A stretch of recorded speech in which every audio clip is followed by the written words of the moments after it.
यहाँ पे आप देख पा रहे होंगे किस तरीके से जो भेड़ हैं सर्किल में घूम रही हैं, राउंड राउंड करके घूमते जा रही हैं, घूमती जा रही हैं, घूमती जा रही हैं। ये वीडियो जो है चाइना से लिया गया है, चाइना से आया है ये वीडियो। और लगातार 12 दिन तक ये घूमी हैं ये भेड़ें गोल गोल। आई होप दोस्तों आप लोगों ने अभी तक ये वीडियो देख लिया होगा। ये स्ट्रेंच वीडियो जो है चाइना से निकल के आया है। तो यहाँ पे क्या हो रहा है, यहाँ पे जो शिप हैं वो वॉक कर रही हैं अराउंड अ सर्कल।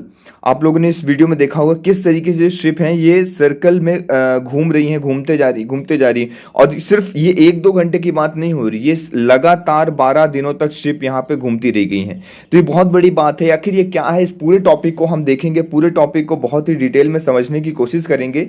आप लोगों को लास्ट तक बने रहना इस लेक्चर के अंदर, और वहाँ पे बहुत कुछ आपको जानने को मिलेगा। ये अनोखी घटना जो आज ऐसी हुई है, इसके बारे में हम डिटेल में देखेंगे। ये एक प्रकार की बीमारी है जिसे हम क्या कहते हैं, सर्कलिंग डिसीज के नाम से जाना जाता है, या फिर लिस्टेरियोसिस डिसीज के नाम से भी जाना जाता है। तो इस डिसीज का नाम आप याद रखेंगे, आपके प्रिपरेशन के दौरान पे ये डिसीज आपके लिए इंपॉर्टेंट हो जाती है।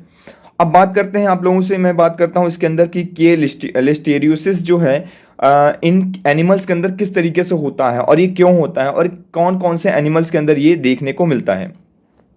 तो listeriosis is an infection but not contagious disease caused by the bacterium Listeria मोनोसाइटोजेंस। तो ये किस बैक्टीरिया की मदद से होता है, याद रखिएगा, लिस्टेरिया मोनोसाइटोजेंस एक बैक्टीरिया है। ये बैक्टीरियल डिसीज है। क्वेश्चन अगर आपसे पूछा जा सकता है कि ये कैसा डिसीज है, तो ये बैक्टीरियल डिसीज है, Listeria मोनोसाइटोजेंस। Listeria मोनोसाइटोजेंस it is an bacterium disease, bacteria का डिसीज है। More common in domestic animal, generally domestic animal में ये ज्यादा देखने को मिलता है। अब जैसे कि पोल्ट्री वगैरह, फार्म वगैरह हो गया, स्पेशली रूमिनेंट्स, जो रूमिनेंट्स करके जो भी इस तरीके से एनिमल्स होते हैं, आप देखेंगे गाय वगैरह हो गई, बफेलो हो गया, है ना, बफेलो हो गई, गाय हो गई, सिप्स हो गई, ऐसे एनिमल्स में ज़्यादा देखने को मिलता है। Ruminants are referred to the plants eating animals, mammals. तो जो प्लांट्स को खाते हैं, ऐसे एनिमल्स जो प्लांट्स को सेवन करते हैं, उनमें ज़्यादा देखने को मिलता है, जैसे कि sheep, goat, deer, cattle, buffaloes, bison, giraffe, yak, इन सभी में ये इस तरीके से डिसीज देखने को मिलती है। ठीक है, इसका परफेक्टली रीजन तो अभी तक पता नहीं लगा पाए हैं कि एक्चुअल में परफेक्ट रीजन क्या है इस डिसीज के होने का, बट एक जो अनुमान लगाया जा रहा है और जो चीज़ें निकल के आ रही है वो यही है कि एक्चुअली देखिए, अगर मैं आपको समझाऊं कि डाइजेशन सिस्टम को, तो जैसे गाय है ना, ये बफेलो है, जो भी है, तो ये खाना खाती हैं, चारा वगैरह खाएंगी, अब ये जाएगा इनके पेट के अंदर, है ना, तो ये पहले यहाँ पे जाएगा, फिर ये वापस लेती हैं अपने खाने को, फिर इसको क्या कहती हैं, च्यू करती हैं, चबाती हैं उसको, है ना। तो ये रूमेन में पहले लेके जाती हैं, उसको चबाती हैं, फिर ये ओमेसम में जाता है, फिर इस तरीके से, और रेक्टिकुलम में लास्ट में जाके डाइजेस्ट होता है। तो इस तरीके से ये क्या करती हैं, अपने जल्दी जल्दी आप लोगों ने देखा होगा जब गाय वगैरह आती हैं या इस तरीके से जानवर होते हैं, वो क्या करते हैं, फटाफट फटाफट पूरा खाना खा लेते हैं। इसके बाद आप लोगों ने देखा होगा उनको बैठे हुए कि जब वो खाना नहीं खाते हैं तो बैठे हुए क्या करते हैं, मुंह चलाते रहते हैं, है ना, मुंह अपना चलाते रहते हैं। तो वो क्या करते हैं, प्रोसेस करते हैं, खाने को बाहर लेके आते हैं, फिर इसको चबाते हैं, फिर उसको डाइजेस्ट करते हैं, है ना।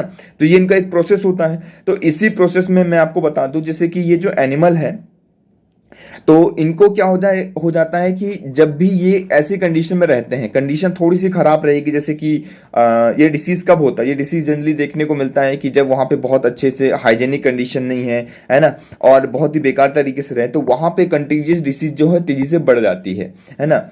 लिस्टेरियोसिस इन एनिमल जो है, listeriosis caused by the encephalitis inflammation to the brain. अब ये इन्फ्लेमेशन ऑफ द ब्रेन कर देता है, मतलब एक तरीके से ब्रेन को हैक कर देता है। आप समझिए ना, आपको देख के समझ में आ रहा है कि कोई भी बीमारी होती है ना, तो किसी अंग में हो रही, तो ब्रेन में अगर कोई भी हो रहा है तो एक साइकोलॉजिकल फैक्टर जा रहा है यहाँ पे, है ना, ब्रेन को क्या कर रहे हैं, एक तरीके से हैक कर दे रहा है, उनको पता नहीं चल रहा, वो गोल गोल गोल गोल घूमे जा रहे हैं। आप लोगों ने कई बार देखा होगा इस तरीके से भी जानवरों को ऐसा मुंह टेढ़ा कर लेते हैं ये लोग, है ना, इस तरीके से आप देखेंगे, है ना, तो एक तरीके से पैरालाइज्ड हो जाता है इनका सिर, है ना, और ये काम ही नहीं कर पाते, बस ऐसी तरीके से रहते हैं, है ना। Sign of disease include the depression and disorientation, ये देखने को मिलता है। Goats with the diseases often will walk in a circle, है ना, ये देखने को मिलता है कि ये गोल गोल सर्किल में घूमते रहते हैं। Listeriosis in animal can sometimes cured with antibiotics वगैरह की वजह से इसको ठीक किया जा सकता है ना।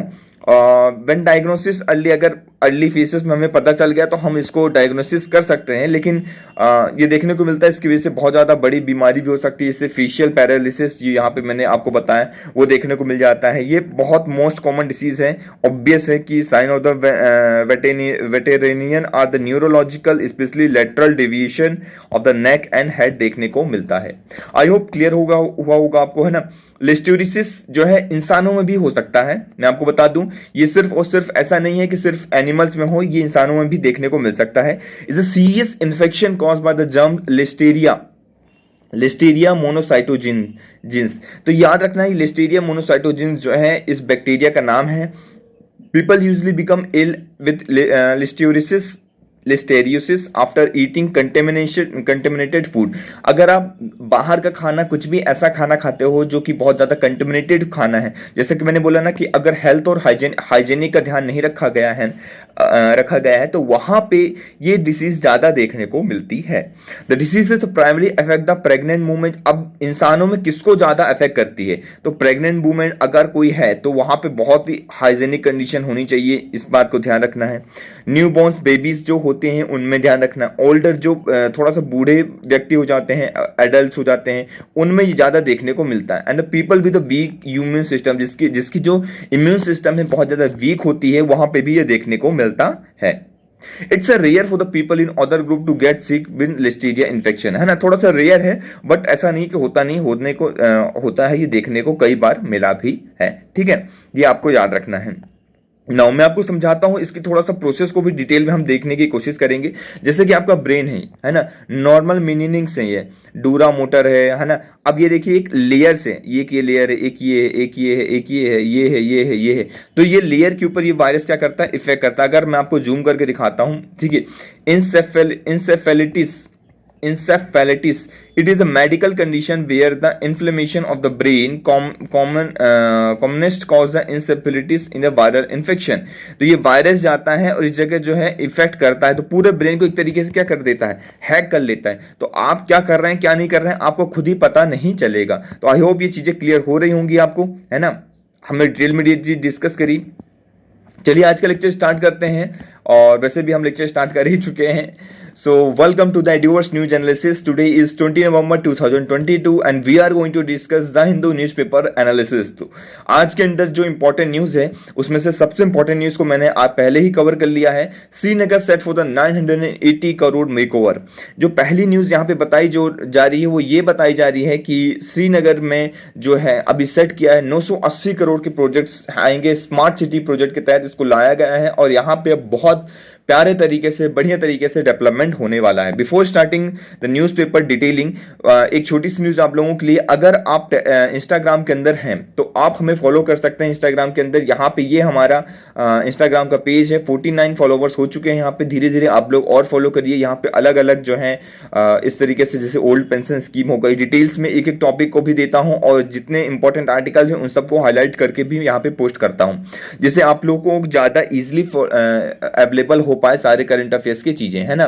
और अगर आप लोग मुझसे डायरेक्टली जुड़ना चाहते हैं तो आप मुझे फॉलो कर सकते हैं। मेरा ये इंस्टाग्राम पेज है प्रकाश द्विवेदी के नाम से, _ प्रकाश द्विवेदी _ अगर आप डालेंगे तो आप मुझसे डायरेक्ट पहुंच पाएंगे। आप मुझे डीएम कर सकते हैं। यहाँ पे कुछ भी रिलेटेड क्वेरीज हैं, आपके एग्जाम रिलेटेड हो गए, सब्जेक्ट रिलेटेड या पर्सनल क्वेरीज हैं, तो आप मुझसे यहाँ पे साझा कर सकते हैं और आप मुझसे सारी चीजें पूछ सकते हैं। चलिए डिस्कशन को आगे करते हैं। और एक छोटी सी न्यूज और आप लोगों के लिए कि अगर आपको इस लेक्चर का पीडीएफ चाहिए तो फॉर पीडीएफ के लिए आपको क्या करना है, एडिवर्स न्यूज एनालिसिस के टेलीग्राम ग्रुप को ज्वाइन कर लेना है ना। लिंक जो है डिस्क्रिप्शन में भी दी गई है, साथ में ही आप टेलीग्राम में जाके सर्च करेंगे तो आपको हमारा चैनल मिल जाएगा। चलिए स्टार्ट करते हैं लेक्चर को विदाउट एनी डिले। तो ये न्यूज तो हमने डिस्कस कर ली, है ना। अब देखिए यहाँ पे, if we ignore the Tamil it will be the great disservice to the nation, says Modi. यहाँ पे मोदी जी ने क्या कहा, मोदी जी ने कहा कि जो काशी तमिल संगम की वाराणसी ऑन सैटरडे को, शनिवार को, कल ही यहाँ पे बात की, या क्या बात करी कि यहाँ पे बॉन्ड की बात करी कि काशी और तमिल का क्या बॉन्ड रहा है। उन्होंने बोला कि दोनों के पास क्या है, एंशिएंट लैंग्वेज है। काशी के पास संस्कृत है और तमिल के पास तो तमिल लैंग्वेज है। तो दोनों लैंग्वेज क्या है, बहुत ज़्यादा एंशिएंट है। तो ये चीज़ सबसे पहली बहुत इंपॉर्टेंट बताएं इन्होंने। जब अपनी एक तरीके से स्पीच स्टार्ट की थी, तो उन्होंने क्या बोला, वनकम, वनकम काशी वनकम तमिलनाडु, मतलब हर हर महादेव, ये इस तरीके से बोला, वनकम काशी वनकम तमिलनाडु हर हर महादेव। तो इस तरीके से स्टार्ट किया, बहुत मतलब इस तरीके से बताया कि क्या कल्चरल यूनिटी ये है ना, किस तरीके से हम लोग बहुत एक भारत श्रेष्ठ भारत के तहत हम एक साथ रहेंगे, सारी चीज़ों को उन्होंने बताया। कुछ तमिल लिटरेचर्स के बारे में बात करी, कुछ तमिल वर्जन के बारे में बात करी, कुछ म्यूजिक्स के बारे में बात करी, है ना, अलग अलग लोगों के बारे में भी यहाँ पे बात करी। तो ये काफ़ी इंपॉर्टेंट हो जाता है ना। आगे मैं इसी न्यूज़ को और डिटेल में डिस्कस करता हूँ। आगे हमारे न्यूज़पेपर में ये न्यूज़ आई है, तो वहाँ पे मैं ले चलता हूँ आपको। देखिए कितनी सारी न्यूज़ हम डिस्कस करने जा रहे हैं, ठीक है। ये देखिए, ये न्यूज़ वहीं पे पेज नंबर 1 की न्यूज़ है। इन्होंने बोला कि काशी तमिलनाडु मोदी ओल्डेस्ट लैंग्वेज, पहले बताया संस्कृत लैंग्वेज और तमिल लैंग्वेज। फिर इन्होंने बोला फ्रीडम फाइटर, उनको ट्रिब्यूट दिया टू द, ये फ्रीडम फाइटर भी थे और पोएट भी थे, है ना, सुब्रमण्य भारती, याद रखिएगा सुब्रमण्य भारती। एक होमवर्क है आपका, क्या करना है, आपको सुब्रमण्य भारती के बारे में जाके सर्च करना है और 2 वर्ड्स जो भी आप इंपॉर्टेंट इंफॉर्मेशन निकालें इनके बारे में, वो जाके कमेंट सेक्शन में आपको लिखना है। The prime minister said there is a great personality from Tamil Nadu, Subramania Bharati, a great poet and freedom fighter who lived for a long time in Kashi and studied here। तो जो तमिलनाडु के रहने वाले हैं सुब्रमण्यम भारती, लेकिन आके कहाँ रहते हैं, काशी में, और काफी समय तक यहाँ पे जाके वो अपना अध्ययन कार्य को पूर्ण करते हैं। Kashi Tamil Sangam is a unique in many ways, and this confluence signifies India's cultural foundation. Our nation culture hub today is Kashi, which encompasses the entirely in India. On the other hand, Tamil Nadu and Tamil culture are the foundation of India's antiquity and pride। तो इस तरीके से दोनों को मिला के किस तरीके से बात करी वो यहाँ पे बताया गया है। फिर यहाँ पे बोलते हैं डॉक्टर सर्वपल्ली राधाकृष्णन, बहुत अच्छे से आप लोग इन्हें जानते हैं, डॉक्टर सर्वपल्ली राधाकृष्णन जी को, who was born in Tamil Nadu, जो कि तमिलनाडु में पैदा होते हैं, and the vice chancellor of BHU के वाइस चांसलर रह चुके हैं। A renowned Vedic scholar of Rajeshwar Shastri lived in Kashi, जो वैदिक स्कॉलर राजेश्वर शास्त्री जी हैं वो भी काशी में रहते थे। तो इस तरीके से अलग अलग रूट्स को उन्होंने बताया कि जो तमिलनाडु और काशी के जो रूट्स हैं वो आपस में जुड़े हुए हैं, उन सबको यहाँ पे बताया है। पॉसिबिलिटी है कि क्वेश्चन यहां से पूछा जा सके आप लोगों से, इसलिए इस टॉपिक को आपको क्लियर करना है। चलिए आगे चलते हैं। जीएस पेपर नंबर 3 से रिलेटेड ये आर्टिकल है, छोटी छोटी न्यूज़ेस हैं, आप इसे एक बार नजर मार सकते हैं। जैसे COP26 likely to agree the fund to redress the climate change, है ना, तो इसके बारे में बात करी। फिर India proposes the permanent secretariat की बात करी, फाइट अगेंस्ट द टेरर की यहाँ पे बात करी। इंडिया ने बोला कि इंडिया ने प्रपोज किया, एक तरीके से क्या प्रपोज किया कि एक परमानेंट सेक्रेटेरिएट होना चाहिए, किस चीज का, नो मनी फॉर टेरर। तो यहाँ पे प्रपोज किया था नो मनी फॉर टेरर, तो टेरर फंडिंग से रिलेटेड, टेररिज्म से रिलेटेड हमने कल भी आर्टिकल डिस्कस किया था डिटेल में, है ना। तो यहाँ पे अमित शाह जी ने बोला कि स्पीक किया, बोला यहाँ पे no money for the terror, और मिनिस्ट्रियल कॉन्फ्रेंस में न्यू दिल्ली के अंदर, और यहाँ पे ये चीज भी बोली कि एक परमानेंट सेक्रेटेरिएट होना चाहिए जिसके तहत हम ये सारी चीजें इसको अच्छे से हैंडल कर पाए। क्लियर हो गया, इसको हम डिटेल में डिस्कस करेंगे, आगे आने वाले इसके ऊपर डिटेल में आर्टिकल भी है, तो वहां पे हम ये चीज डिस्कस करेंगे। चलिए आगे बढ़ते हैं फटाफट और देख लेते हैं कौन सी और इंपॉर्टेंट न्यूज आज हमारे लिए आई हुई है। देखिए एक काफी इंपॉर्टेंट न्यूज है, काफी समय बाद, या फिर कह लीजिए कि पहली बार ऐसा हुआ है कि किसी स्टेट को तो मिलता है रहता है, किसी यूटी को एक तरीके से मिलने जा रहा है, मतलब मिलेगा ही, एक प्रपोज हुआ है भी, Andaman seeks to GI tag for Nicobari Hodi. क्या होती है, एक तरीके से इस तरीके से आप देखेंगे ये होडी है, निकोबारी होडी एक नाव है, ठीक है, ज्योग्राफिकल इंडिकेशन इसको मिलने जा रहा है, मतलब मिलने वाला है, ठीक है, मे भी पॉसिबिलिटी है कि मिल जाएगा। ट्राइबल डेवलपमेंट काउंसिल ने इसको प्रपोज किया, एप्लीकेशन डाला है ज्योग्राफिकल इंडिकेशन के लिए होडी बोट को, होडी बोट। अब ये होडी बोट के बारे में क्या कुछ और इंपॉर्टेंट इंफॉर्मेशन आपको बताता हूं। इनका क्या है, जो ट्राइब्स हैं इनके ये हैंड से बनाते हैं इसको, ट्रेडिशनल क्राफ्ट इनका, इनकी पर्सनल नॉलेज है, मतलब पुश्तों से चली आ रही नॉलेज है, इंडिजीनियस नॉलेज है, कहीं बाहर से नॉलेज नहीं आई, इनकी खुद की नॉलेज है, उसके बेसिस में ये तैयार करते हैं, है ना। बड़े बड़े जो लंबे से पेड़ होते हैं उन पेड़ों को काट के और उसको फैल करके जब वो गिर जाते हैं, फेल्ड एंड डिटरमाइन करते हैं, उसको देखते हैं कि यार इसको किस तरीके से बनाना चाहिए। सो 60 to 80 ईयर्स ओल्ड ट्री को यहाँ पे, स्ट्रेट ट्रंक को यहाँ पे लिया जाता है यूज में, है ना। तो इस तरीके से आपको ये चीजें याद रखना है ना। निकोबारी होडी ये पहला है, ये भी आपको याद रखना है। चलिए नेक्स्ट आर्टिकल भी डिस्कस कर लेते हैं। जीएस पेपर नंबर 3 से रिलेटेड आर्टिकल है, इन्वायरमेंट से रिलेटेड आर्टिकल है और प्रीलिम्स के लिए काफी इंपॉर्टेंट है। क्यों? क्योंकि ये फैक्ट फॉर प्रीलिम्स के अंदर आ जाता है। Royal Bengal tiger count rises to 75 in Andhra Pradesh. तो आंध्र प्रदेश के अंदर जो रॉयल बंगाल टाइगर है उनकी जनसंख्या जो है धीरे धीरे बढ़ती हुई देखने को मिल रही है, जो कि हमारे लिए खुशखबरी वाली बात है। तो 75 पहुंच चुकी है, आपको याद रखना है। अब इसके अंदर दो इंपॉर्टेंट इन्फॉर्मेशन भी बात करें। इसके अंदर पीवाईक्यू आया है, बहुत इंपॉर्टेंट है, इसलिए आपको ये चीज तो जरूर से जरूर याद रखना है। ठीक है, royal Bengal tiger in Andhra Pradesh, है ना। मैं बात करता हूं जो 73 टाइगर देखने को मिले थे, कहां पे? Nagarjuna Sagar Srisailam tiger reserve, Srisailam tiger reserve, याद रखिएगा, Nagarjuna Sagar Srisailam tiger reserve, Nagarjuna Sagar Srisailam tiger reserve. बार बार रिपीट करना मेरे साथ, आप लोग क्या करिए, रिपीट करिए, याद होगा आपको, है ना। नागार्जुन सागर श्रीशैलम टाइगर रिजर्व सबसे बड़ा टाइगर रिजर्व है, सबसे इंपॉर्टेंट टाइगर रिजर्व भी हो जाता है ये, और ये आंध्र प्रदेश के अंदर है। ये क्वेश्चन पूछा गया था। सेकंड कौन सा नेशनल पार्क है? पापीकोंडा नेशनल पार्क भी याद रखना। मैं दोनों की लोकेशन भी बताऊंगा आपको और सारी इंपॉर्टेंट इन्फॉर्मेशन इन सबसे रिलेटेड मैं फ्लोरा फोना और जितने भी इंपॉर्टेंट इन्फॉर्मेशन है सारी चीजें डिस्कस करूंगा, है ना। ओवरऑल पॉपुलेशन में बात करता हूं इंडिया के अंदर एस्टिमेट कितनी है टाइगर की, तो वो है 3000 की अप्रोक्सीमेटली है ना। इसको हम किस तरीके से देखते हैं, किस तरीके से ट्रैप कैमरा की मदद से यहाँ पे इनकी लोकेशन को देखते हैं, कहाँ कहाँ है। ठीक है, और भी है पग वगैरह के मार्क्स की मदद से देखते हैं, और भी कई तरीके की चीजें जिसकी वजह से हम देखते हैं। तो चलिए स्टार्ट करते हैं इस इंपॉर्टेंट न्यूज को। देखिए, NSTR is the largest tiger reserve in India. जैसे कि मैंने बताया कि सबसे बड़ा टाइगर रिजर्व कौन सा है? एनएसटीआर। ठीक है, नागार्जुन सागर, नागार्जुन सागर है, बताइए क्या है? अभी हमने देखा नागार्जुन सागर श्रीशैलम टाइगर रिजर्व, एनएसटीआर। ठीक है, ये आपको याद रखना है। हिस्टोरिकली की बात करता हूं, notified in the year 1978, came under the protection of project tiger 1983। 1983 में ये प्रोजेक्ट टाइगर के अंदर इसको को रख लिया जाता है। साथ ही साथ मैं बात करता हूं 1992 में it was retitled as a Rajiv Gandhi wild life sanctuary. Rajiv Gandhi wild life sanctuary से इसको रिटाइटल दे दिया जाता है। ज्योग्राफिकल एस्पेक्ट की बात करता हूं तो tiger reserve is spread over the 5 district in the Andhra Pradesh and Telangana. अब तेलंगाना और आंध्र प्रदेश पहले अलग एक राज्य थे, है ना, इसके बाद ये अलग हो गए।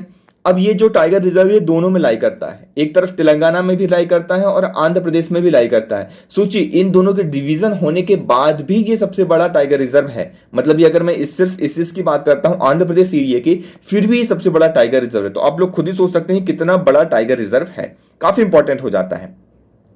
द एरिया जो है मेनली कंसिस्ट है नल्लमाला हिल्स से, नल्लमाला हिल्स, आपको ये हिल्स का नाम भी याद रखना है। ठीक है, 5 डिस्ट्रिक्ट के अंदर ये एक तरीके से ऑकर करता है। Multipurpose reservoir Srisailam and Nagarjuna Sagar are located in the reserve. ये आपको याद रखना है। Krishna river cut the basin of this river, तो कृष्णा रिवर यहां से पास होती है, इसके बेसिन से, ये भी आपको याद रखना है। क्लियर। इकोलॉजिकल डाइवर्सिटी की मैं बात करता हूं, फौनस की बात करता हूं, है ना, फ्लोरा की बात करता हूं। आप लोगों को फौना और फ्लोरा तो आपको पता ही होगा, है ना। It is home to the vast variety of the wild animal, जैसे कि बंगाल टाइगर हो गए, जैसे कि मैं बात करता हूं जैसे कि लेपर्ड्स हो गए, है ना, रस्टी स्पॉटेड कैट हो गया, पेंगोलिन हो गया, मगर क्रोकोडाइल हो गया, इंडियन रॉक पाइथन हो गया, और इन्यूमरेबल वेराइटीज ऑफ बर्ड्स यहाँ पे अलग अलग प्रकार के पाए जाते हैं, है ना। Varieties of forest ranging from the southern tropical dry mixed deciduous forest. कभी कभी क्या होता है कि क्वेश्चन जो है इस तरीके से भी यूपीएससी अब पूछने लग गया है कि फॉरेस्ट दे देगा, वो पूछेगा ये कौन सा टाइगर रिजर्व है, यहाँ पे मतलब स्टेटमेंट देख लेगा, फिर आपको पहचानना होगा कि ये कौन सा टाइगर रिजर्व है। जैसे कि दे देगा कि ये जो फॉरेस्ट है ये इसके अंदर tropical dry mixed deciduous forest पाए जाते हैं। ये टाइगर रिजर्व के अंदर सबसे ज्यादा जनसंख्या, सबसे बड़ा टाइगर रिजर्व, इस तरीके से दो चार स्टेटमेंट दे देगा और आपको बताना होगा, है ना। A wide variety of shrubs and bamboo thicken also grow in this area, है ना। पीएनपी की भी बात करता हूं, Papikonda national park, Papikonda national park की बात करता हूं। उसके पहले चलिए मैं आपको टाइगर रिजर्व की थोड़ा सा फटाफट दिखा देता हूं। देखिए यहाँ पे सारे टाइगर रिजर्व हैं, ये पीडीएफ में शेयर कर दूंगा टेलीग्राम ग्रुप के अंदर, तो वहां से आपको जाके इसको पढ़ लेना है। साथ ही मैं आपको बता देता हूं ये हमारा आंध्र प्रदेश है, आंध्र प्रदेश श्रीशैलम टाइगर रिजर्व ये हमारा है। तो ये यहाँ पे आप देखिए तेलंगाना और यहाँ पे देखिए आंध्र प्रदेश, दोनों में ये चीज फैला हुआ है।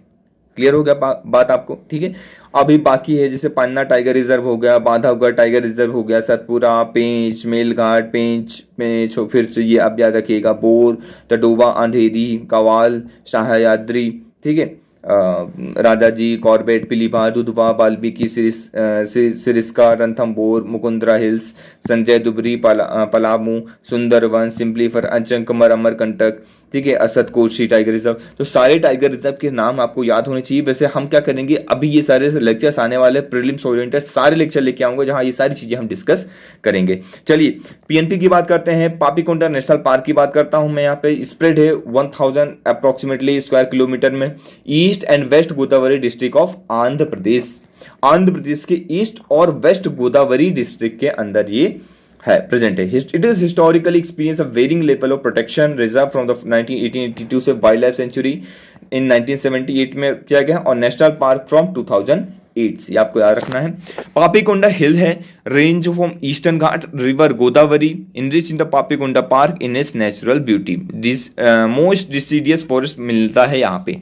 कौन सा? मोस्ट डिसीडियस फॉरेस्ट, याद रखना है। चलिए लोकेशन देख लेते हैं नेशनल पार्क की। काफी ज्यादा इंडिया के अंदर नेशनल पार्क हैं। सभी नेशनल पार्क की डेफिनेशन आपको याद होनी चाहिए, हर एक जगह पे आपकी लोकेशन याद होनी चाहिए। ऊपर से बात करते हैं, जैसे डचीगम नेशनल पार्क हो गया, city forest, Salim Ali national park हो गया, हेमिस नेशनल पार्क हो गया, किश्तवाड़ नेशनल पार्क हो गया, इंद्रकिला नेशनल पार्क हो गया, Pin valley, Govind, Gangotri, valley of flower, Nanda Devi, Rajaji, Jim Corbett, Kalesar, Simbalbara हो गया, खीर गंगा हो गया, ग्रेट हिमालयन हो गया, दुधवा, सुल्तानपुर, सरिस्का डेजर्ट, किलोलाडियो, रणथंभौर, मुकुंदरा हिल्स, माधव, पन्ना, पाधवगढ़, वन विहार, डायनासोर, फॉसल नेशनल पार्क हो गया, सतपुरा हो गया, कान्हा हो गया, फिर एक तरीके से फॉसल नेशनल पार्क हो गया, पेंच हो गया, गुगामल हो गया। इस तरीके से सारे इंपॉर्टेंट हो गया। अब ये देखिए जो मैं बात कर रहा था पापीकोंडा नेशनल पार्क, ये हमारा पापीकोंडा जो अभी आपके न्यूज में है, तो इसको तो ध्यान से आपको करना ही है, ठीक है। कंगेर वैली नेशनल पार्क पास में है, आंध्र प्रदेश के अंदर है ये, ठीक है ना। ये आपको याद रखना, पापीकोंडा नेशनल पार्क। चलिए आगे चलते हैं और डिटेल में डिस्कस करते हैं। अगले जो देखिए इस बार के जो हमारे इलेक्शन कमीशन है, इलेक्शन कमिश्नर जो हैं वो कौन है, यहाँ पे आप याद रखिएगा 2 इलेक्शन कमिश्नर होते हैं और एक चीफ इलेक्शन कमिश्नर होता है। तो एक जो इलेक्शन कमिश्नर बने हैं वो कौन है, अरुण गोयल जी हैं। यहाँ पे अरुण गोयल का नाम याद रखना है, इनकी पिक्चर आप लोग देख पा रहे होंगे स्क्रीन के सामने, है ना। तो ये अभी रिसेंटली अपॉइंट हुए हैं, तो ये आपको याद रखना है। क्लियर। ये former secretary of ministry of heavy industry के अंदर थे, ये भी आपको याद रखना है, छोटी सी इंफॉर्मेशन है। इनकी पिक्चर आप ध्यान से देख लीजिए जिससे आपको इनको याद हो जाए। चलिए आगे चलते हैं। मैं बात करता हूं Rajiv Kumar, chief election commission है ये, चीफ इलेक्शन कमिश्नर है ये राजीव कुमार जी जो है चीफ, अभी इस समय पे चीफ इलेक्शन कमिश्नर हैं। तो कभी वनडे एग्जामिनेशन, स्टेट पीसीएस, अलग अलग एग्जाम के अंदर ऐसे क्वेश्चन पूछे जाते हैं। तो आई होप चीजें आपको क्लियर हो रही होंगी। जैसे कि मैंने आप लोगों से वादा किया था कि हर दिन हम 1 से 2 पर्सनालिटी जो भी उस दिन न्यूज में रहता है उसकी पिक्चर के साथ मैं आपको उसका नाम और इंपॉर्टेंट इंफॉर्मेशन बताऊंगा, जिससे क्या होगी आप उनको पहचानने लग जाएं। और धीरे धीरे आप देखेंगे कि महीने 2 महीने के अंदर लगभग आप सभी इस तरीके से इंपॉर्टेंट बॉडीज के जो चीफ हो गए, सभी इंपॉर्टेंट ऐसे लोग हो गए, उन सबको आप पहचानने लग जाएंगे और धीरे धीरे आपकी नॉलेज का लेवल अच्छा खासा बढ़ जाएगा, एक जनरल अवेयरनेस आपका बढ़ जाएगा। आज हम सबसे इंपॉर्टेंट बात करते हैं 2 iconic battle and the massive infrastructure upgrade की।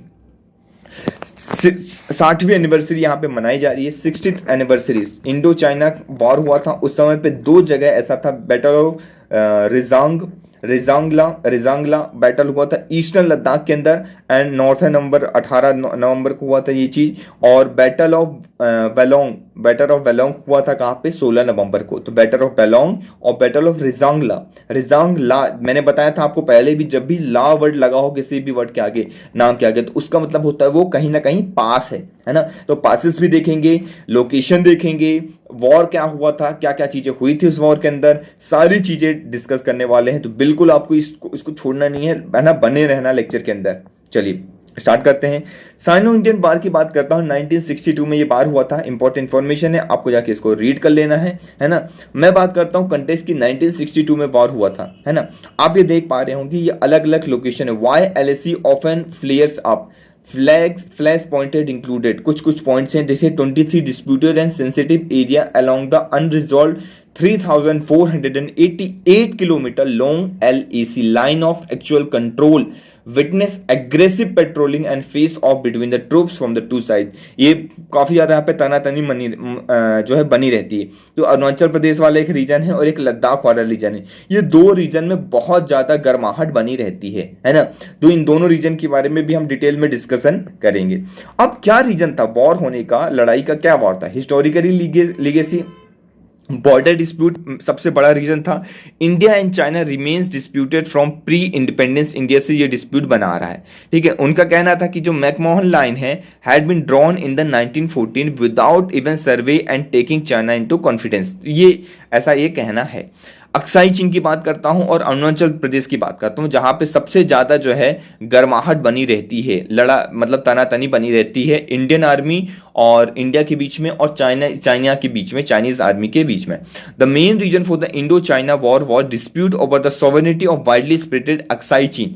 जो अक्साई चीन का एरिया है उसके ऊपर उस चीज को लेके यहाँ पे तनातनी बनी रहती है and Arunachal Pradesh border region के पास।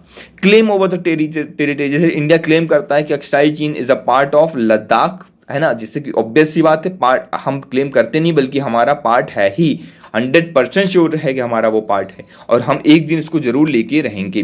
वेयर एज चाइना क्या क्लेम करता है? It is a part of Xinjiang region, तो वो जिंगजियांग रीजन का पार्ट को क्लेम करता है और ये हम बोलते हैं ये अक्साई चीन का पार्ट है, तो है ना, इसी के ऊपर जो है तनातनी बनी रहती है।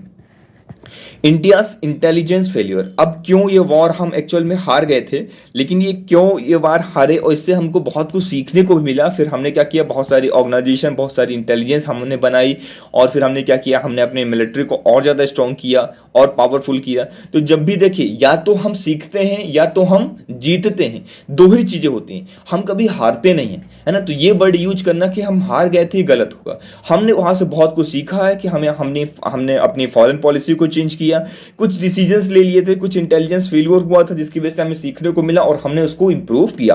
तो यही चीज आपको अपने लाइफ के साथ भी इंप्लीमेंट करनी है। When ever you face something कि आपके नहीं हो रहा है, आप कहीं पे ऐसा लग रहा है कि यार मैं फेल हो गया, तो आपको ये नहीं सोचना है कि मैं फेल हो गया हूं, ऐसा सोचना है कि मुझे कुछ सीखने को मिला है और नेक्स्ट टाइम में और अच्छे से इंप्रूव करके एक नई तैयारी के साथ, एक नए जोश के साथ मैं आऊंगा और इसे जीत के लेके जाऊंगा। तो यही सोचना है ना। चलिए वापस चलते हैं अपने टॉपिक की तरफ। Chinese build a 220 kilometre long road there only after the completion in the project was announce in 1957, है ना। तो ये अनाउंस कर दिया था 1957 में और बताया नहीं, और इसकी वजह से ये वॉर एक तरीके से एग्रेशन स्टार्ट हो गया था। फेलियर ऑफ लीडरशिप की मैं बात करता हूं। Tibetan agreement 1954, India consensually aborted discussion about the border boundary dispute, है ना। The meeting between the Nehru and the Chinese premier Zhou Enlai failed to bridge their differences. तो डिफरेंसेस यहाँ पे ब्रिज नहीं हो पाए, वो डिफरेंसेस बढ़ते चले गए जिसकी वजह से वार जो है हो गया। What went wrong in the war, क्या गलत हो गया था? मोरल सिक्योरिटी पीसफुल, हमने बोला था कि यार हम अच्छे से रहेंगे, सारी चीजें होंगी, एक दूसरे की सोवरेनिटी की रिस्पेक्ट करेंगे, पर ये वॉर हो गई। अब हो गई तो क्या कर सकते हैं, है ना, तो हो गई तो हो गई।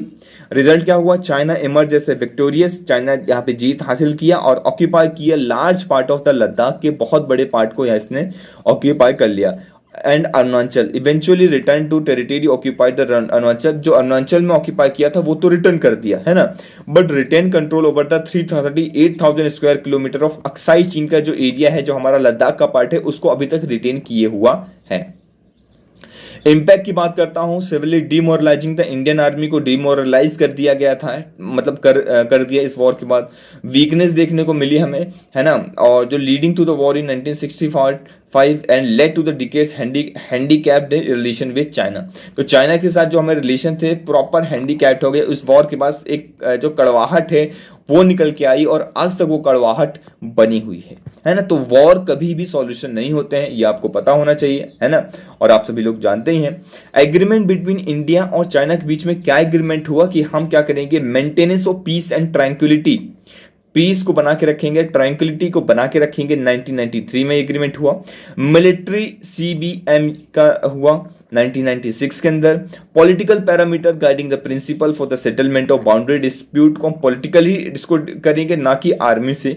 ये बहुत अच्छा इंपॉर्टेंट पॉइंट है। बॉर्डर डिफेंस कॉर्पोरेशन की है 2012 के अंदर। तो सभी इंपॉर्टेंट कॉर्पोरेशन को आपको याद रखना है। अब मैं बात करता हूं स्पेसिफाई करके बैटल ऑफ वालोंग क्या है।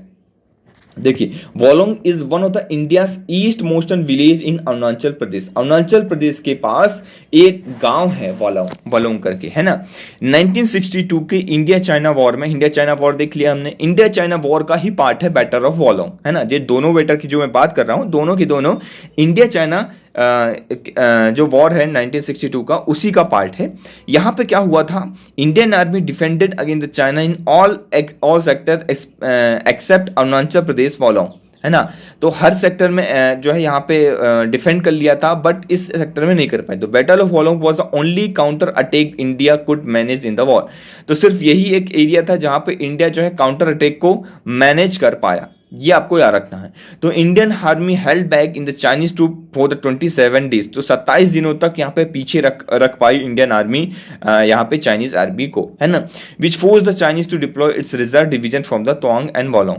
तो इस रीजन से चाइना को फिर वापस जाना पड़ा। अब ये लोकेशन हम मैप में देखते हैं, इंपॉर्टेंट लोकेशन हो जाती है। इसके आसपास की चीजें भी मैं आपको बताता रहूंगा। तो देखिए, आपको क्या होता है, यूपीएससी क्या करता है, ऐसे क्वेश्चन पूछ लेता है, बच्चे सोचते हैं सर ये कहां से आ गया, बहुत डिफिकल्ट क्वेश्चन था, ऐसे लोकेशन कितनी याद रखेंगे। यार आपको इस तरीके से सारी लोकेशन याद नहीं रखना है, लेकिन जो लोकेशन न्यूज में है, जो इंपॉर्टेंट है, उसे तो याद रखना ही पड़ेगा, है ना। उसे देख लेते हैं। अब ये देखिए वालोंग रीजन है, ये हो गया वालोंग हमारा, ये बुरमा हो गया, ये अरुणाचल प्रदेश का पार्ट है। यहां से बाजू से कौन सी रिवर गई है, लोहित रिवर गई। अब और मैं आपको और अच्छे से दिखाता हूं, अगर ये आपको दिख रहा हो, ये वालोंग हो गया। ये पक रिवर एक छोटी सी रिवर है ना, ब्लू कलर से मैं दिखाता हूं आपको, ये एक छोटी सी रिवर है, ये पास की हुई है, ये पक रिवर। और ये पक रिवर किसकी ट्रिब्यूटरी है, लोहित रिवर की ट्रिब्यूटरी है। क्वेश्चन आ जाएगा लोहित रिवर की ट्रिब्यूटरी का नाम यहां पे दिया रहेगा ये पक रिवर, आप कंफ्यूज हो जाएंगे। तो ये पक रिवर जो है किसकी ट्रिब्यूटरी है, लोहित रिवर की ट्रिब्यूटरी है। क्लियर हो गया part. Chinese boundary marker planted here 1910 1912, यहाँ पे चाइनीज बाउंड्री, ठीक है। मैनिल कर है, ये भी याद रखना है, ये भी रीजन आपको याद रखना है, ठीक है ना। तो वोलोंग रीजन आई होप आपको क्लियर हो गया होगा। ऊपर ये मैकमोहन लाइन आप देख ही रहे होंगे, ये है सॉरी, ये है हमारी मैकमोहन लाइन, है ना। तो ये आपको याद रखना है। क्लियर हो गया बात। चलिए, आई होप चीजें क्लियर हो रही होंगी आपको, है ना। आगे चलते हैं। इसी में से हम बात करते हैं रिजांग ला वॉर मेमोरियल। रिजोंग लॉ वॉर क्या है और इसमें ये कहाँ हुआ था, ये भी 1962 इंडो चाइना वॉर का पार्ट है ना। Include the name of army personnel who lost their life in the Galwan clash last year. अगले जो लास्ट ईयर यहाँ पे गलवान में भी यहाँ पे अपनी मतलब एक तरीके से जान गंवाई थी आर्मी पर्सनल ने।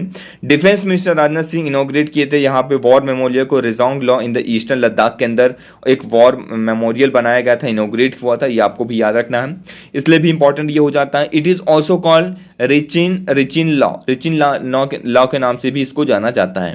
It is a mountain pass of the line of actual control between Indian administrative Ladakh और किसको कनेक्ट करता है, Chinese administered Spanggur lake basin that also claimed by India. उसे एडमिनिस्ट्रेट कंट्रोल तो कौन करता है, स्पेंजूर लेक को चाइना करती है, लेकिन एक्चुअल में किसका पार्ट है, लद्दाख का पार्ट है, इंडिया का पार्ट है, ऐसा हम क्लेम करते हैं। क्लियर हो गया पार्ट, है ना। और वैसे भी हमारा पार्ट है। तो ये सारी इंपॉर्टेंट इंफॉर्मेशन आप लोगों को जानना है, पीडीएफ से रीड कर लेना है, ठीक है। अब क्या सिग्निफिकेंस है इस रीजन का, रीजन का सिग्निफिकेंस बात करता हूं। Rezang La is a vital and defence to the crucial important crucial. ये इंपॉर्टेंट है, इसकी लोकेशन सबसे पहले देखते हैं और इसके ऊपर पीवाईक्यू आया है, तो आपको आज 2 से 3 पीवाईक्यू करने को मिलेगा। इसीलिए मैंने रखा है कि इसीलिए मैं इसको बहुत डिटेल में डिस्कस कर रहा हूं, क्योंकि बहुत इंपॉर्टेंट हो जाता है। अगर आप मैप में देखेंगे, है ना, आपके सामने मैप है, ये देखिए रिजांग ला पास है। अब ये रिजांग ला पास, ये तिब्बत हो गया, ये तिब्बत, और ये लद्दाख हो गया, ये इंडिया है ना, ये लद्दाख हो गया। इन दोनों के जो पासेस हैं, ये देखिए आप ध्यान से अगर देखेंगे तो ये पास मैंने आपको बनाया, ये पास जो है कनेक्ट करता है लद्दाख और चाइना वाले रीजन को, आपस में कनेक्ट करता है। क्लियर हो गया। स्पंजूर लेक, यहाँ पे एक लेक है, ये एक लेक है, आई होप आपको अब दिख रहा होगा, ये लेक है ना, ये एक लेक है। तो ये स्पंजूर लेक है, स्पंजूर लेक जो है यहाँ पे दोनों में कंट्रोल होता है। ये एक्चुअल में लाइन ऑफ एक्चुअल कंट्रोल, आप जहां डॉटेड बिंदु देख रहे होंगे ना, मैं आपको दिखा देता हूँ रेड कलर से, ये जो डॉटेड बिंदु है ये एक्चुअल में हमारी बाउंड्री है। मतलब आधा पार्ट स्पंजूर लेक का हमारे पास आता है, आधा उनके पास जाता है, लेकिन कंट्रोल कौन करता है, तिब्बत कंट्रोल करता है, चाइना कंट्रोल करता है। क्लियर हो गया बात। ये यहीं पे ऊपर कौन सा लेक है? पैंगोंग लेक। पैंगोंग लेक के बारे में इंपॉर्टेंट इन्फॉर्मेशन आपको पता होना चाहिए। अब मैं इंपॉर्टेंट पासेस भी बता देता हूं आसपास। देखिए, चांगला पास है नीचे, जाराला पास है नीचे, ठीक है। चांगला पास और जाराला पास आपको याद रखना है। डेमचोक, डेमचोक क्या है? डेमचोक एक डिस्प्यूटेड एरिया है। यह देखिए, ये यहाँ पे डिस्प्यूटेड एरिया है, अभी भी डिस्प्यूट चल रहा है इसके ऊपर, है ना। तो ये डेमचोक डिस्प्यूटेड एरिया, जाराला पास याद रखना है, डेमचोक से ही कनेक्ट करता है। और किसको कनेक्ट करता है? चाइना को कनेक्ट करता है। चांगला पास याद रखना है, चांगला, चांगला, चांगला, बार बार रिपीट करिए, ठीक है। और रिजांगला तो पास आपको याद ही रहेगा, क्योंकि रिजांगला में एक वॉर भी हुई थी, ये भी आपको पता होना चाहिए। स्पंजुल लेक इंपॉर्टेंट है ना। चाइना इसको कंट्रोल करता है ना। रिजांगला पास के पास ये है, ये आपको पता होना चाहिए। क्लियर? पैंगोंग लेक भी इंपॉर्टेंट है, पैंगोंग लेक आपको इंफॉर्मेशन याद होनी चाहिए, ठीक है। लनाकला, लनाकला भी पता होना चाहिए, ऊपर है। फिर अक्साई चीन, ये देखिए, ये है अक्साई चीन रोड। ये जो रोड बनी थी अक्साई चीन, इसी की वजह से डिस्प्यूट हुआ था और इंडो चाइना वॉर हुआ था। क्लियर हो रहा पार्ट आपको, है ना। मतलब ऐसा नहीं कि कोई भी पार्ट ऐसा होगा कि आपको कंफ्यूज हो रहा हो, ये सर ये क्या है, समझ में नहीं आ रहा है ना। अगर ऐसा है तो बिल्कुल कमेंट सेक्शन में आप बता सकते हैं, है ना। मैं फिर से डिस्क्राइब करने की कोशिश करूंगा। क्लियर? फिर आप ये देखेंगे एरिया ट्रिक हाइट है, ठीक है। और ऊपर जो भी इंपॉर्टेंट चीजें आप लोग एक बार मैप में जाके इसको देख लेना है। चलिए क्वेश्चन को डिस्कस करते हैं। तब पहला क्वेश्चन आप लोगों के सामने स्क्रीन के सामने है। आप लोग वीडियो को पॉज कीजिए, आंसर देने की कोशिश करिए, है ना। सभी आंसर आपको देना है। आई होप आप लोगों ने अब तक देख लिया होगा। चलिए हम क्वेश्चन को डिस्कस करते हैं। Consider following statement regarding the Sino India war. Sino India war से रिलेटेड आर्टिक क्वेश्चन है। अब पहला स्टेटमेंट, दूसरा स्टेटमेंट, तीसरा स्टेटमेंट, इसमें से कौन सा स्टेटमेंट सही है? It revealed that upgrading military infrastructure was not a priority of the government. पहला स्टेटमेंट क्या ये सही है? ठीक है, देखते हैं। India disagreed with the 5 principal peaceful coexistence with the China after the Chinese incursion in Tibet. क्या दूसरा सही है? क्या तीसरा सही है? क्या the war become one of the reason behind the no 5 year plan in the late 1960। हाँ, वॉर के बाद ये तो थोड़ा सा सही लग रहा है सर। अगर तीसरा सही है तो टीन टीन टीन, पहला गलत हो गया, है ना। अब इसका आंसर भी मैं आपको बताता हूं। इसका आंसर 3 है। 1 and 3 is the correct answer. मतलब पहला भी सही है और तीसरा भी सही है, दूसरा वाला सही नहीं है। इंडिया का डिसएग्री कर गया था 5 प्रिंसिपल से। नहीं, आज भी हम पंचशील प्रिंसिपल को मानते हैं, पंचशील सिद्धांत हमारा है। तो अगर ऐसा होता तो ये तो स्टेटमेंट सीधे सीधे गलत। अगर 2 गलत तो ये गया और ये गया, और तीसरा is the correct answer. I hope clear हो गया होगा आपको। चलिए नेक्स्ट क्वेश्चन की ओर मूव करते हैं। पंचशील पॉलिसी से रिलेटेड। अब देखिए, एक साल ये पूछा गया, अगले साल यही क्वेश्चन पूछ लिया गया। ऐसा होता है। पीवाईक्यू डिस्कशन करना बहुत इंपॉर्टेंट है, इसलिए मैं आप लोगों के साथ डिस्कस करता हूं, क्योंकि पीवाईक्यू से ही क्वेश्चन आने की संभावना बढ़ जाती है। Equality of mutual benefit, economic interdependence. अरे सर, ये इकोनॉमिक इंटरडिपेंडेंस थोड़ा सा खटक रहा है। मतलब हम तो आज भी बात करते हैं ना कि इकोनॉमिक इंटरडिपेंडेंस नहीं होना चाहिए, हम अपने इकोनॉमी को ज़्यादा बढ़ाएं, तो ये तो थोड़ा सा खटक रहा है। तो अगर 2 को होल्ड में रख दें तो स्टेटमेंट 3 सही होने की आवश्यकता है, अगर 2 खत्म हो जाता है तो। बाकी तो हमें देखना नहीं पड़ा। Mutual non interference in internal matter, ये तो सीधा सीधा दिख रहा है कि इंटरनल मैटर्स में इंटरफेरेंस नहीं करना, ये तो सही है। तो 4 तो सही है। Mutual respect of sovereignty and territorial integrity, ये भी एक अच्छा लग रहा है। म्यूचुअल बेनिफिट भी होना चाहिए, ये भी सही लग रहा है। तो आंसर 3 आपका यहां पे फिर से सही हो जाता है। क्लियर? चलिए नेक्स्ट क्वेश्चन क्या है। Consider the following statement regarding the Sino India war of 1962। It revealed that upgrading military infrastructure was not a priority of the government. अब देखिए, वही जो क्वेश्चन था आई थिंक रिपीट हो गया है ना। तो ये पहला वाला क्वेश्चन जो है मैंने यहाँ पर रिपीट कर दिया है, तो नो डाउट कोई दिक्कत वाली बात नहीं है। यहाँ पे 3 से 3 हो गया आपका statement. 1 and 3 is the correct answer. चलिए एक मेंस का क्वेश्चन आप लोग देख लीजिए, ये आप अटेम्प्ट करने की कोशिश करेंगे। How did the Indo China war of 1962 shape India's defense and foreign policy in the coming year। किस तरीके से इंडिया की फॉरेन पॉलिसी को आने वाले सालों में ये शेप करता है। जब भी आप लिखें, थोड़ा सा अप्रोच बता देता हूं। Need to write about the background of Indo China part, आपको बैकग्राउंड बताना है क्यों ये वॉर हुआ था। Then simply highlight the defence and foreign policy due to this impact, इसकी वजह से क्या फॉरेन पॉलिसी चेंज हुई थी वो भी आपको बताना है। आई होप क्लियर हो रही होंगी चीजें आपको। चलिए नेक्स्ट मूव करते हैं। 67% ड्रॉप इन द प्रधानमंत्री किसान पे आउट इन 3 इयर्स। तो प्रधानमंत्री किसान सम्मान निधि योजना, पीएम किसान योजना जो थी, उसमें 67% गिरावट देखने को मिली है। 67% गिरावट का मतलब ये है कि अब देखिए, ये वैसे आर्टिकल के अंदर बहुत ही मतलब अननेसेसरी चीज़ है, आपको पढ़ने की बिल्कुल आवश्यकता नहीं। यहाँ पे बोला गया है कि कहाँ पे कितना ड्रॉप हुआ, तो इतनी छोटी छोटी इन्फॉर्मेशन याद रखने की जरूरत नहीं है। बस मैं जो बता रहा हूँ वो ये है कि पहली इंस्टॉलमेंट जो थी वो कितनी गई थी, कितने लोगों को मिली थी, और 11th इंस्टॉलमेंट जो अभी गई है वो कितने लोगों को मिली है। तो वो एक इंपॉर्टेंट इन्फॉर्मेशन हो जाती है कि 67% किसी स्कीम के अंदर ड्रॉप आउट हो रहा है, तो सोचिए कितनी बड़ी बात है, ये बहुत इंपॉर्टेंट बात है ना। तो इस स्कीम के बारे में आपको सर्च करना है और प्रॉपर डिटेल में आपको इसको समझना है, याद करना है। क्लियर, ये आपका होमवर्क है। अभी बात कर रहे हैं 3.87 करोड़ फार्मर जो है रिसीव किया है 11th इंस्टॉलमेंट के, जबकि जून 2022 में जब ये स्कीम आई थी उस समय 11.84 करोड़ जो फार्मर्स से पहले इंस्टॉलमेंट इसके रिसीव किए थे। तो 11 करोड़ से लगभग 11 to 12 करोड़ से कितना पहुंच गए, लगभग 3 से 4 करोड़ के इसमें। तो कितना ज्यादा ड्रॉप है ये यहाँ पे ये बताया जा रहा है। इसका कोई रीजन नहीं दिया गया है, बस इस तरीके से चला आ रहा है। तो थोड़ा सा करप्शन है, क्या नहीं है वो तो भगवान ही जाने, है ना। फिर यहाँ पे एक छोटी सी न्यूज और आप लोगों की खुशखबरी वाली बात है कि अभी क्या होने वाला है, नेशनल एजुकेशन पॉलिसी आई थी, हमको मालूम ही है। उसके तहत लोकल लैंग्वेजेस जो पॉसिबल हो सकता है वो हम सब कोशिश कर रहे हैं। पहले हम बात कर रहे हैं शेड्यूल, जितनी भी हमारी 22 शेड्यूल लैंग्वेज हैं, कल ही मैंने बात की थी ऑफिशियल लैंग्वेज जो है उसमें इंडियन लैंग्वेज, जितनी भी इंडियन लैंग्वेज हैं वो सभी की सभी गूगल के अंदर जाएंगी और गूगल के अंदर ट्रांसलेशन इसका होगा और आपको कंटेंट ऑन हर लैंग्वेज में देखने को मिल सकता है इन नियर फ्यूचर।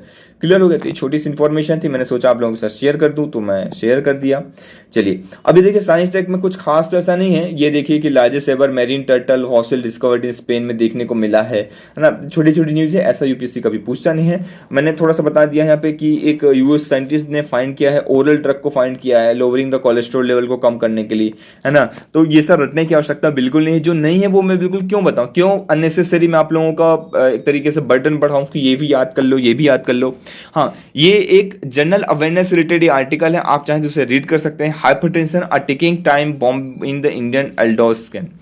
तो 7% तक का जो है एस्टिमेट देखने को मिला है कि यहाँ पे आप कुछ कुछ पॉइंट देख सकते हैं कि as per the Indian national health portal data, जब भी ये हेल्थ से रिलेटेड टॉपिक आए तब ये पुट कर सकते हैं क्या कि 30% adult have elevated the blood pressure. तो 30% जो एडल्ट हैं, ठीक है, जवान लोग हैं, उस पर ब्लड प्रेशर की जो एक तरीके से बीमारी है तेजी से देखने को मिल रही है ना।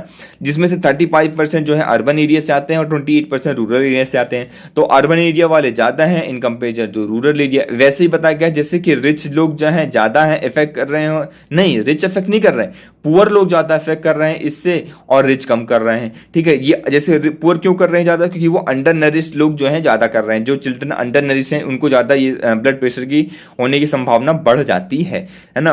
और स्टंटिंग जिससे छोटी हाइट है ना, लो वेट है, पतले दुबले हैं, ऐसे लोगों को भी ज़्यादा ये जो प्रॉब्लम है बढ़ जाती है। क्लियर हो गया बात। तो यही सारी चीज़ें यहाँ पे बात की गई हैं।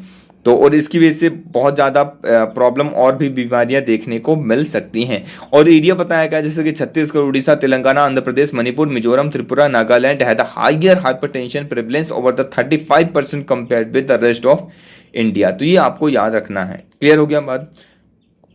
चलिए अब फिर ये क्लाइमेट चेंज से रिलेटेड डेंगू से बात हो रही है। अब देखिए डेंगू एक बहुत ही सीरियस डिसीज़ है। मैं आपको बता दूं मेरा पर्सनल लॉस हुआ है और डेंगू से रिलेटेड, और मेरा एक फ्रेंड था, बहुत अच्छा फ्रेंड था, और जिसको डेंगू हुआ और विद इन 2 से 3 दिन के अंदर, और फिर वो नहीं रहा, उसकी डेथ हो गई, है ना। तो ये देखने को मिला कि किस तरीके से डेंगू इतनी तेज़ी से फैला। हम उसको हॉस्पिटल लेके गए, सारे ट्रीटमेंट हुए, सब कुछ हुआ, बट कुछ हो नहीं पाया, फाइनली वो नहीं रहा। तो बहुत ही दुखद वाली बात है कि और ये डेंगू को हमें कोशिश करना है कि अगर कुछ भी ऐसी चीज़ें होती हैं तो हम उसे रिजॉल्व करने की कोशिश करें, है ना। आपके आसपास है तो उसको आप बढ़ाइए, लोगों को बताइए, अवेयरनेस फैलाइए डेंगू से रिलेटेड, कोई भी ऐसे अस्वच्छता ना फैलाइए, सैनिटेशन को हमेशा बरकरार रहिए, साफ सुफ करिए, है ना। Faster viral amplification and increase the vector survival reproduction and beating rates. तो तेजी से ये बढ़ रहा है, बस ये कि ये चीज़ इसके अंदर बताई गई आर्टिकल करेंगे कि अलग अलग कंट्री के अंदर भी ये तेजी से देखने को मिल रहा है। तभी आवश्यकता है, क्लाइमेट चेंज की वजह से ये देखने को मिल रहा है, क्योंकि हीट बढ़ता है तो क्या होता है, मच्छर ज़्यादा तेजी से पनपते हैं, है ना, इनकी कंडीशन जो है तेजी से पनपती है और ये डिसीज जो है तेजी से बढ़ता है। तो इसीलिए हमें इसे रोकने के लिए क्लाइमेट चेंज को भी रोकना पड़ेगा। क्लाइमेट चेंज का एक अलग सा एस्पेक्ट है जो मैंने आपको बता दिया, तो आप इसे पुट कर सकते हैं अपने आंसर राइटिंग के अंदर। चलिए, एक ही आर्टिकल है, what is India's future strategy of for emission. तो वो यहाँ पे फ्यूचर स्ट्रेटेजी डिस्कस की गई है। तो इसमें कुछ खास नहीं है, जो COP27 हुआ था, COP27 के अंदर क्या क्या हमने बात करी, इम्प्लीमेंटेशन की बात करी कि अब हम चीज़ों को इम्प्लीमेंट करेंगे, है ना, लो कार्बन के लिए long term low carbon development करेंगे, उसके रिगार्डिंग हमने बात करी कि हम कितना लेवल रखना है। तो वो डेटा आपको इतना रखने की आवश्यकता बिल्कुल भी नहीं है। क्लियर हो गया बात। एक नॉर्मल सा आर्टिकल आप चाहें तो इसे रीड कर सकते हैं। फिर यहाँ पे बात की, जो 100 बिलियन का एनुअली कमिटेड था 2009 से, उसे अरेंज करवाने की आवश्यकता है।